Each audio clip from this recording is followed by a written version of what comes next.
সপ্তম পর্ব। নতুন বাড়িতে যাদব, অন্নপূর্ণা ও অমূল্য ব্যতীত আর সকলেই আসিয়াছিল। বাহির হইতে বিন্দুর পিসি, পিসির মেয়ে, নাতি নাতনি, বাপের বাড়ি হইতে তাহার বাপ মা, তাহাদের দাস দাসী প্রভৃতিতে সমস্ত গৃহ পরিপূর্ণ হইয়া গিয়াছিল। এখানে আসিবার দিনটাতেই শুধু বিন্দুকে কিছু বিমনা দেখাইয়াছিল, কিন্তু পরদিন হইতেই সে ভাব কাটিয়া গেল। রাগ পড়িলেই অন্নপূর্ণা আসিবেন, ইহাতে বিন্দুর লেশ মাত্র সংশয় ছিল না। এখানে পূজা দিয়া লোকজন খাওয়াইতে হইবে, সে তাহারই উদ্যোগ আয়োজনে ব্যস্ত হইয়া পড়িল। বিন্দুর বাপ জিজ্ঞাসা করিলেন, মা, তোর ছেলেকে দেখছি না যে? বিন্দু সংক্ষেপে কহিল, সে ও বাড়িতে আছে। মা প্রশ্ন করিলেন, তোর যা বুঝি আসতে পারলেন না? বিন্দু কহিল, না। তিনি নিজেই তখন বলিলেন, সবাই এলে ও বাড়িতেই বা থাকে কে? পৈতৃক ভিটে বন্ধ করেও তো রাখা চলে না। বিন্দু চুপ করিয়া কাজে চলিয়া গেল। যাদব এ কয়দিন প্রত্যহ সন্ধ্যার সময় একবার করিয়া বাহিরে আসিয়া বসিতেন, কথাবার্তা বলিয়া সংবাদ লইয়া ফিরিয়া যাইতেন, কিন্তু ভিতরে ঢুকিতেন না। গৃহপূজার পূর্বে রাত্রে তিনি ভিতরে ঢুকিয়া এলোকেশীকে ডাকিয়া তত্ত্ব লইতেছিলেন। বিন্দু জানিতে পারিয়া আড়ালে দাঁড়াইয়া শুনিতে লাগিল। পিতার অধিক এই ভাসুরের কাছে ছেলেবেলা হইতে সেদিন পর্যন্ত সে কত আদর পাইয়াছে, কত স্নেহের ডাক শুনিয়াছে। যাদব মা বলিয়া ডাকিতেন, কোনোদিন বৌমা পর্যন্ত বলেন নাই। এই ভাসুরের কাছে জায়ের সহিত কলহ করিয়া কত নালিশ করিয়াছে, কোনোটি তাহার কোনো দিন উপেক্ষিত হয় নাই।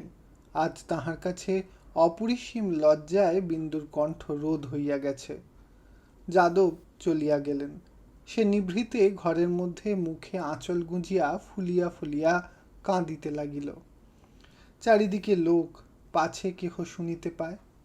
পরদিন সকালবেলা বিন্দু স্বামীকে ডাকাইয়া আনিয়া বলিল, বেলা হচ্ছে, পুরুত বসে আছেন, বড়ঠাকুর এখনো তো এলেন না।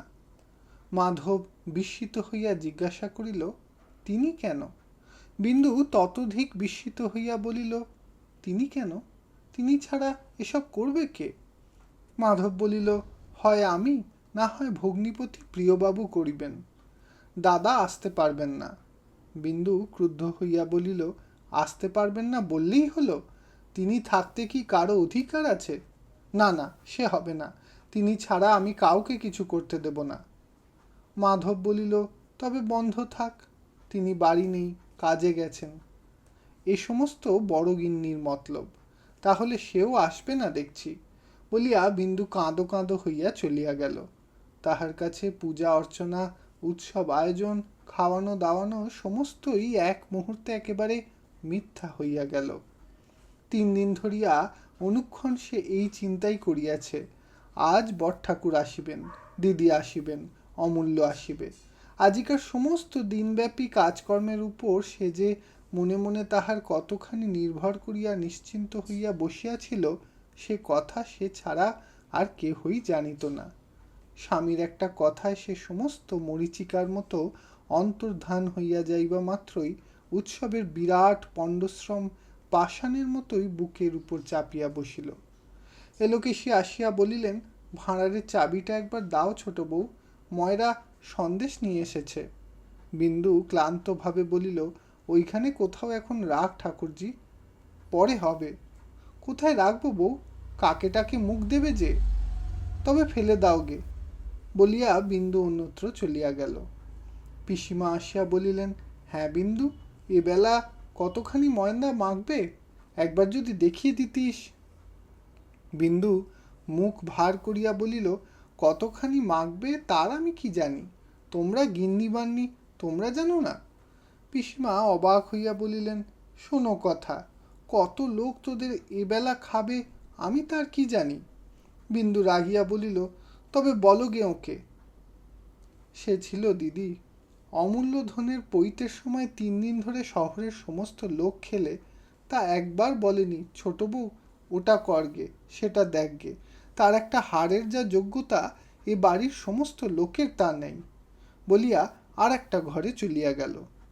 কদম আসিয়া জিজ্ঞাসা করিল, দিদি, জামাইবাবু বলছেন পূজার কাপড় চোপড়গুলো। তাহার কথা শেষ হইবার পূর্বেই বিন্দু চেঁচাইয়া উঠিল, খেয়ে ফেল আমাকে, তোরা খেয়ে ফেল, যা দূর হ সামনে থেকে। কদম শশব্যস্তে পলায়ন করিল। খানিক পরে মাধব আসিয়া কয়েকবার ডাকাডাকি করিয়া বলিল, ওগো, শুনতে পাচ্ছ? বিন্দু কাছে সরিয়া আসিয়া ঝংকার দিয়া বলিয়া উঠিল, পাচ্ছি না, আমি পারবো না, পারবো না, পারবো না। হলো? মাধব অবাক হইয়া চাহিয়া রহিল। বিন্দু বলিল, কি করবে? আমার গলায় ফাঁসি দেবে? না হয় তাই দাও, বলিয়া কাঁদিয়া দ্রুত পদে সরিয়া গেল। বেলা বাড়িয়া উঠিতে লাগিল। বিন্দু বিনা কাজে ছটফট করিয়া এ ঘর ও ঘর করিয়া কেবলই লোকের দোষ ধরিয়া বেড়াইতে লাগিল। কে তাড়াতাড়ি পথের উপর কতকগুলো বাসন রাখিয়া গিয়াছিল, বিন্দু টান মারিয়া সেগুলো উঠানের উপর ফেলিয়া দিয়া কি করিয়া কাজ করিতে হয় শিখাইয়া দিল। কার ভিজা কাপড় শুকাইতেছিল, উড়িয়া তাহার গায়ে লাগিবা মাত্র টানিয়া খণ্ড খণ্ড করিয়া ছিঁড়িয়া ফেলিয়া কি করিয়া কাপড় শুকাইতে হয় বুঝাইয়া দিল। যে কেহ তাহার সামনে পড়িল, সেই সভয় পাশ কাটাইয়া দাঁড়াইল। পুরোহিত বেচারা নিজে ভিতরে আসিয়া বলিলেন, তাই তো, বেলা বাড়তে লাগলো, কোনো বিলি ব্যবস্থাই দেখিনে। বিন্দু আড়ালে দাঁড়াইয়া কড়া করিয়া জবাব দিল, কাজকর্মের বাড়িতে বেলা একটু হয়ই, বলিয়া আর একটা বাসন পা দিয়া ছুঁড়িয়া ফেলিয়া দিয়া আর একটা ঘরের মেঝের উপর নির্জীবের মতো বসিয়া রহিল। মিনিট 10 পরে হঠাৎ তাহার কানে একটা পরিচিত কণ্ঠের শব্দ যাইবা মাত্রই সে ধরফর করিয়া উঠিয়া দাঁড়াইয়া দরজা দিয়া মুখ বাড়াইয়া দেখিল অন্নপূর্ণা আসিয়া প্রাঙ্গণে দাঁড়াইলেন।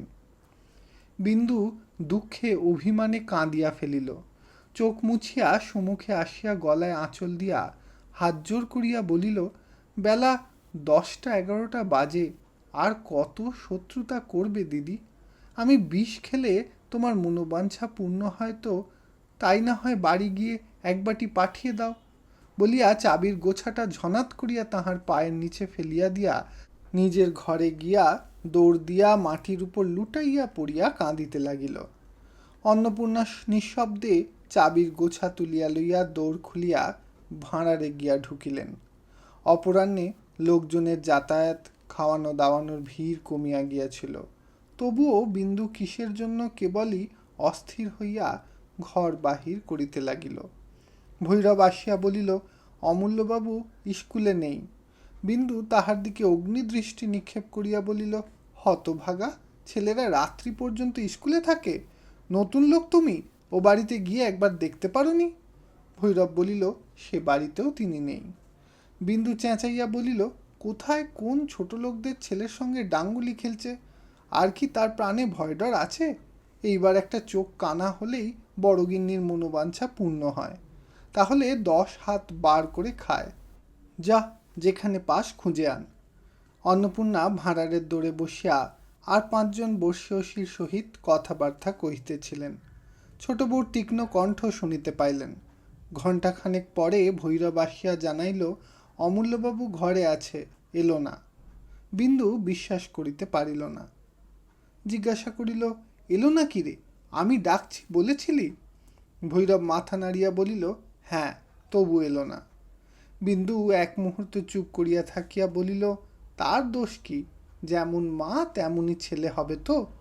আমারও কটু দিব্যি রইল যে এমন মা বেটার মুখ দর্শন করব না। অনেক রাত্রে অন্নপূর্ণা বাটি ফিরিতে উদ্যত হইলে পৌঁছাইয়া দিবার জন্য মাধব নিজে আসিয়া উপস্থিত হইল।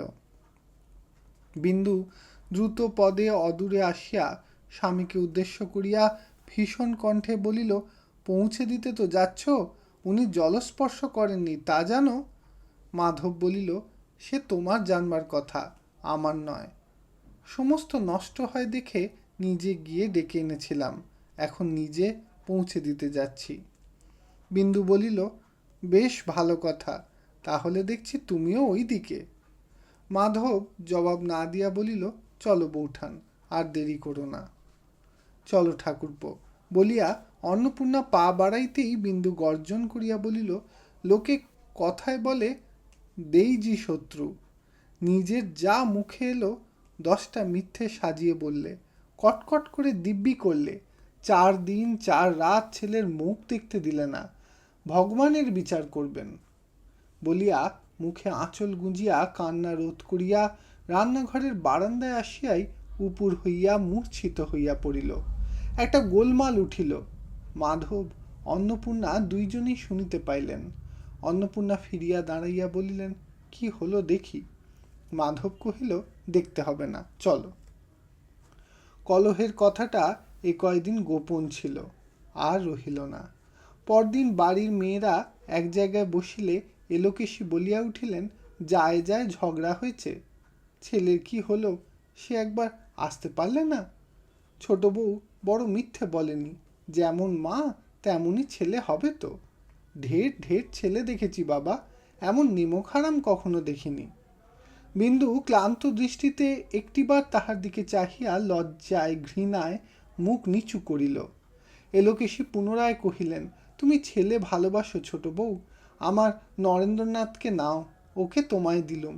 মেরে ফেলো, কেটে ফেলো, কোনোদিন কথাটি বলবার ছেলে ও নয়, তেমন সন্তান আমরা পেটে ধরি নে। বিন্দু নিঃশব্দে বসিয়া রহিল। বিন্দুর মা জবাব দিলেন, তাহার বয়স হইয়াছে, জমিদারের মেয়ে, জমিদারের গৃহিণী, তিনি পাকা লোক। হাসিয়া বলিলেন, ও কি একটা কথা গা, অমূল্য ওর হাড়ে মাসে জড়িয়ে আছে। না না, ওকে তোমরা অমন করে উতলা করে দিও না। বিন্দু, তোদের ঝগড়া দুদিনের মা, তাই বলে ছেলে কি তোর পর হয়ে যাবে? বিন্দু ছল ছল চোখে মায়ের মুখের দিকে চাহিয়া চুপ করিয়া বসিয়া রহিল। সন্ধ্যার সময় সে কদমকে ডাকিয়া বলিল, আচ্ছা কদম, তুই তো ছিলি, তুই বল, আমার এত কি দোষ হয়েছিল যে উনি অত বড় দিব্যি করে ফেললেন? বিন্দু তাহাকে এই আলোচনা করিতে আহ্বান করিয়াছে। সহসা কদম তাহা বিশ্বাস করিতে পারিল না। সে অত্যন্ত সংকুচিত হইয়া মৌন হইয়া রহিল। তথাপি বিন্দু বলিল, না না, হাজার হোক তোরা বয়সে বড়, তোদের দুটো কথা আমাকে শুনতেই হয়, তুই বল না, এত দোষ আমার কি হয়েছিল? কদম ঘাড় নাড়িয়া বলিল, না দিদি, দোষ আর কি। বিন্দু কহিল, তবে যা না একবার ও বাড়িতে, দু কথা বেশ করে শুনিয়ে দিয়ে আয় না, তোর আর ভয় কি? কদম সাহস পাইয়া বলিল, ভয় কিছুই নয় দিদি, কিন্তু কাজ কি আর ঝগড়া বিবাদ করে, যা হবার তা তো হয়ে গেছে। বিন্দু কহিল, না না কদম, তুই বুঝিস নে, সত্যি কথা বলা ভালো, না হলে ও মনে করবে আমারই যেন সব দোষ, তার কিছুই নেই। বার করে দেব, দূর করে দেব, এসব কথা বলেনি ও। আমি কোনো দিন তাতে রাগ করেছি? কেন ও লুকিয়ে টাকা দিলে, কেন একবার জানালে না?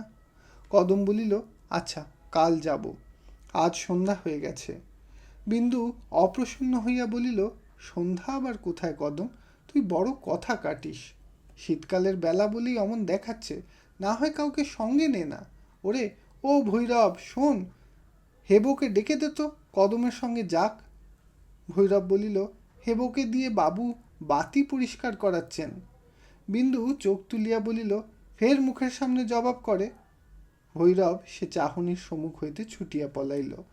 কদমকে পাঠাইয়া দিয়া বিন্দু বার দুই এ ঘর ও ঘর করিয়া রান্নাঘরে আসিয়া ঢুকিল। বামুন ঠাকুরন একা বসিয়া রাঁধিতেছিল। বিন্দু একপাশে বসিয়া পড়িয়া বলিল, আচ্ছা মেয়ে, তোমাকেই সাক্ষী মানছি, সত্যি কথা বলো মেয়ে, কার দোষ বেশি? পাচিকা বুঝিতে পারিল না, বলিল, কিসের মা? বিন্দু বলিল, সেদিনের কথা গো। কি বলেছিলাম আমি? শুধু বলেছিলাম দিদি, অমূল্যকে এর মধ্যে টাকা দিয়েছ? কে না জানে ছেলেদের হাতে টাকা কুড়ি দিতে নেই, বললেই তো হতো অমূল্য কান্নাকাটি করেছিল, দিয়েছি, চুকে যেত। এতে এত কথাই বা ওঠে কেন, আর এমনই দিব্যি দিলেশাই বা কেন? 5টা ঘটি বাটি একসঙ্গে থাকলে ঠোকাঠুকি লাগে, এ তো মানুষ, তাই বলে এত বড় দিব্যি? ওই একটি বংশধর, তার নাম করে দিব্যি?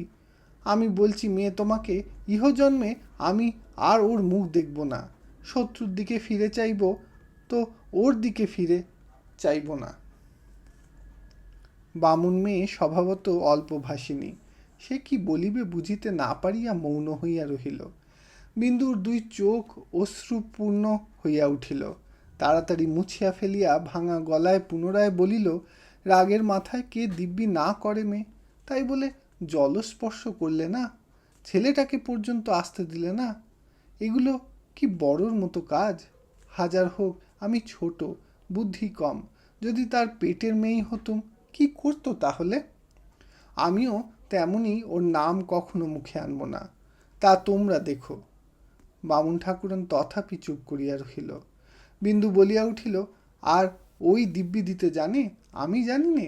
কাল যদি ও বাড়িতে গিয়ে বলে আসি এক বাটি বিষ পাঠিয়ে না দাও তো তোমারও ওই দিব্যি রইল, কি হয় তাহলে? আমি দুদিন চুপ করে আছি, তারপরে হয় গিয়ে ওই দিব্যি দিয়ে আসবো, না হয় নিজেই এক বাটি বিষ খেয়ে বলে যাব দিদি পাঠিয়ে দিয়েছে। দেখি পাঁচজনকে ছিছি করে কিনা, ও জব্দ হয় কিনা। বামুন ঠাকুরন ভয় পাইয়া মৃদুস্বরে বলিল, ছি মা, ওসব মতলব করতে নেই, ঝগড়া বিবাদ চিরস্থায়ী হয় না। উনিও তোমাকে ছেড়ে থাকতে পারবেন না, অমূল্য ধনও পারবে না। এ কদিন সে যে কেমন করে আছে আমরা তাই কেবল ভাবি। বিন্দু ব্যগ্র হইয়া বলিল, তাই বলো মেয়ে, নিশ্চয়ই তাকেও মারধর করে ভয় দেখিয়ে রেখেছে।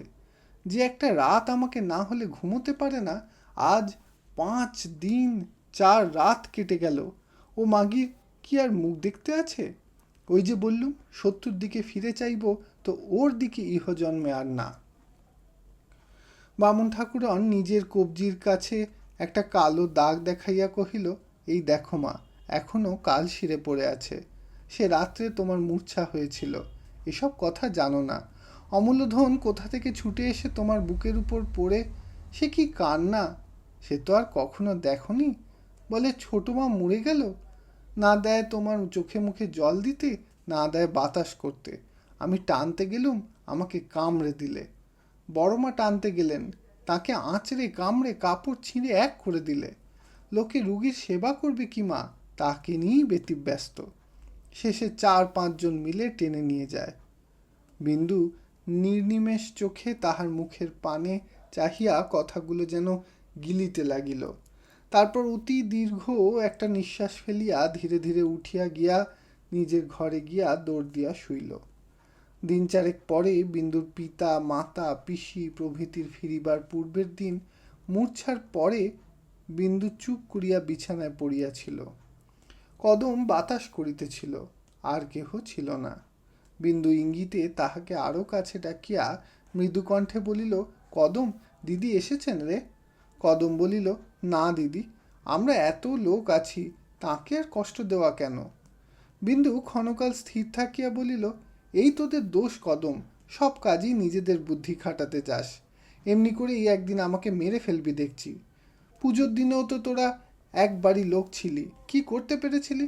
যতক্ষণ না সে এক ফোঁটা লোকটি এসে বাড়িতে পা দিলে।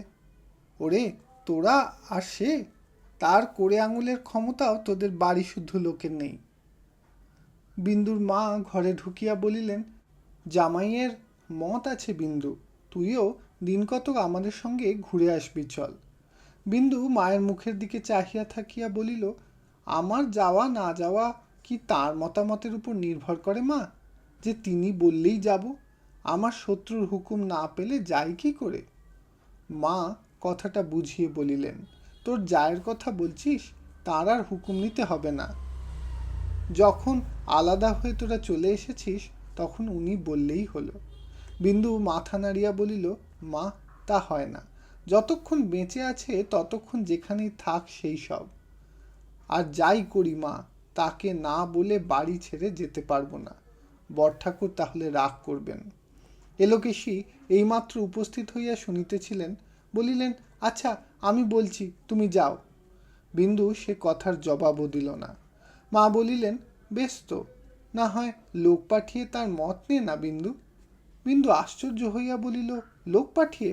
সে তো আরও মন্দ হবে মা। আমি তার মন জানি, মুখে বলবে যাক, কিন্তু ভেতরে রেগে থাকবে। হয়তো বড়ঠাকুরকে 5টা বানিয়ে বলবে।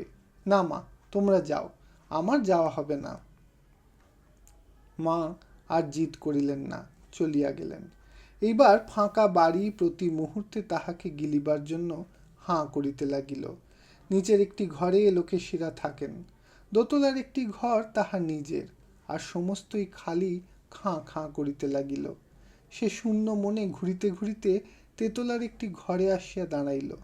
কোনো সুদূর ভবিষ্যতে পুত্র পুত্রবধূর নাম করিয়া এই ঘরখানি সে তৈরি করিয়াছিল। এইখানে ঢুকিয়া সে কিছুতেই চোখের জল রাখিতে পারিল না। নিচে নামিয়া আসিতেছিল, পথে স্বামীর সহিত দেখা হইবা মাত্রই সে বলিয়া উঠিল, হ্যাঁ গা, কিরকম হবে তবে? মাধব বুঝিতে না পারিয়া বলিলেন, কিসের? বিন্দু আর জবাব দিতে পারিল না। হঠাৎ দীর্ঘ নিঃশ্বাস ফেলিয়া বলিল, না না, তুমি যাও, ও কিছু না। পরদিন সকালবেলা মাধব বাহিরের ঘরে বসিয়া কাজ করিতেছিলেন। অকস্মাৎ বিন্দু ঘরে ঢুকিয়াই কান্না চাপিয়া বলিল, উনি চাকরি করছেন নাকি? মাধব চোখ না তুলিয়াই বলিলেন, হুম। সে কহিল, হুম কি? এই কি তার চাকরির বয়স? মাধব পূর্বের মতো কাগজে চোখ রাখিয়া বলিলেন, চাকরি কি মানুষ বয়সের জন্য করে? চাকরি করে অভাবে। বিন্দু কহিল, তার অভাবী বা হবে কেন? আমরা পর ঝগড়া করেছি, কিন্তু তুমি তো তার ভাই। মাধব বলিলেন, বইমাত্রেও ভাই, জ্ঞাতি। বিন্দু স্তম্ভিত হইয়া গিয়া ধীরে ধীরে বলিল, তুমি বেঁচে থেকে তাকে কাজ করতে দেবে? মাধব এবার মুখ তুলিয়া স্ত্রীর দিকে চাহিলেন, তারপর সহজ শান্ত কণ্ঠে বলিলেন, কেন দেব না? সংসারে যে যার অদৃষ্ট নিয়ে আসে তেমনই ভোগ করে। তার জীবন্ত সাক্ষী আমি নিজে। কবে বাপ মা মরেছেন জানিও নে। বড় বৌঠানের মুখে শুনি আমরা বড় গরিব, কিন্তু কোনোদিন দুঃখ কষ্টের বাষ্পও টের পেলাম না। কোথা থেকে চিরকাল পরিষ্কার ধপধপে কাপড় জামা এসেছে, কোথা থেকে স্কুল কলেজের মাইনে, বইয়ের দাম, বাসা খরচ এসেছে, তা আজও বলতে পারি নে। তারপরে উকিল হয়ে মন্দ টাকা পাইনে। ইতিমধ্যে কোথা থেকে কেমন করে তুমি একরাশ টাকা নিয়ে ঘরে এলে, এমন অট্টালিকাও তৈরি হলো। অথচ দাদাকে দেখো, চিরকালটা নিঃশব্দে হাড় ভাঙা খাটুনি খেটেছেন, ছেঁড়া সেলাই করা কাপড় পরেছেন। শীতের দিনেও তার গায়ে কখনো জামা দেখিনি। একবেলা এক মুঠো খেয়ে কেবল আমাদের জন্যে। সব কথা আমার মনেও পড়ে না, পড়বার দরকারও দেখিনে। শুধু দিন কতক আরাম করছিলেন, তা ভগবান সুদ শুদ্ধ আদায় করে নিচ্ছেন বলিয়া সহসা সে মুখ ফিরাইয়া একটা দরকারি কাগজ খুঁজিতে লাগিল। বিন্দু নির্বাক, স্তব্ধ। স্বামীর কত বড় তিরস্কার যে এই অতীত দিনের সহজ কাহিনীর মধ্যে প্রচ্ছন্ন ছিল, সে কথা বিন্দুর প্রতি রক্ত বিন্দুটি পর্যন্ত অনুভব করিতে লাগিল। সে মাথা হেঁট করিয়া রহিল। মাধব কাগজ খুঁজিতে খুঁজিতে কতকটা যেন নিজের মনেই বলিলেন, চাকরি বলে চাকরি, রাধাপুরের কাছারিতে যেতে আসতে প্রায় 5 ক্রোশ। ভোর 4টে বেরিয়ে সমস্ত দিন অনাহারে থেকে রাত্রে ফিরে এসে 2টি খাওয়া, মাইনে 12 টাকা। বিন্দু শিহরিয়া উঠিল। সমস্ত দিন অনাহারে, মোটে 12 টাকা? হ্যাঁ, 12 টাকা। বয়স হয়েছে, তাতে আফিংখোর মানুষ একটু আধটু দুধটুকুও পান না। ভগবান দেখছি এতদিন পরে দয়া করে দাদার ভবযন্ত্রণা মোচন করে দেবার উপায় করে দিয়েছেন। বিন্দুর চোখ দিয়া জল গড়াইয়া পড়িল, এবং যাহা কোনো দিন করে নাই আজ তাহাও করিল। হেঁট হইয়া স্বামীর 2 পা চাপিয়া ধরিয়া কাঁদিতে কাঁদিতে বলিল, তোমার 2টি পায়ে পড়ি, একটি উপায় করে দাও। রোগা মানুষ, এমন করে 2 দিনও বাঁচবেন না। মাধব নিজের চোখের জল কোনো গতিকে মুছিয়া লইয়া কহিল, আমি কি উপায় করব? বৌঠান আমাদের 1 কোনা চাল পর্যন্ত নেবেন না। কিছু না করলে তাদের সংসারই বা চলবে কি করে? বিন্দু রুদ্ধস্বরে বলিল, তা আমি জানি নে। ওগো, তুমি আমার দেবতা, তিনি তোমার চেয়েও বড় যে। ছি ছি, যে কথা মনে আনাও যায় না সেই কথা কিনা। বিন্দু আর বলিতে পারিল না। মাধব বলিল, বেশ তো, অন্তত যাও বৌঠানের কাছে, যাতে তাঁর রাগ পড়ে, তিনি প্রসন্ন হন, তাই করো। আমার পা ধরে সমস্ত দিন বসে থাকলেও উপায় হবে না। বিন্দু তৎক্ষণাৎ পা ছাড়িয়া উঠিয়া বসিয়া বলিল, পায়ে ধরা অভ্যাস আমার নয়। এখন দেখছি কেন সে রাত্রে তিনি জলস্পর্শ করেননি, অথচ তুমি সমস্ত জেনে শুনে শত্রুর মতো চুপ করে রইলে। আমার অপরাধ বেড়ে গেল, তুমি কথা কইলে না। মাধব কাগজপত্রে মনোনিবেশ করিয়া কহিল, না, ও বিদ্যে আমার দাদার কাছে শেখা। ঈশ্বর করুন যেন অমনি চুপ করে থেকেই একদিন যেতে পারি। বিন্দু আর কথা কহিল না, উঠিয়া গিয়া নিজের ঘরে দৌড় দিয়া পড়িয়া রহিল। মাধব তখন উঠিবার উপক্রম করিতেছিল, বিন্দু আবার আসিয়া ঘরে ঢুকিল। তাহার দুই চোখ রাঙা। মাধবের দয়া হইল, বলিল, যাও একবার তাঁর কাছে, জানো তো তাঁকে, একটি বার গিয়ে শুধু দাঁড়াও, তাহলেই সব হবে। বিন্দু অত্যন্ত করুণ কণ্ঠে বলিল, তুমি যাও, ওগো, আমি ছেলের দিব্যি করছি। মাধব তাহার মনের ভাব বুঝিয়া কিছু উষ্ণ হইয়াই জবাব দিল, হাজার দিব্যি করলেও আমি দাদাকে বলতে পারবো না। তিনি নিজে জিজ্ঞাসা না করলে গিয়ে বলবো, এত সাহস আমার গলা কেটে ফেললেও হবে না। বিন্দু তথাপি নড়িল না। মাধব কহিল, পারবে না যেতে? বিন্দু জবাব দিল না, হেঁট মুখে ধীরে ধীরে চলিয়া গেল। ইতি বিন্দুর ছেলে উপন্যাসের 7ম পর্ব সমাপ্ত হইল। ধন্যবাদ।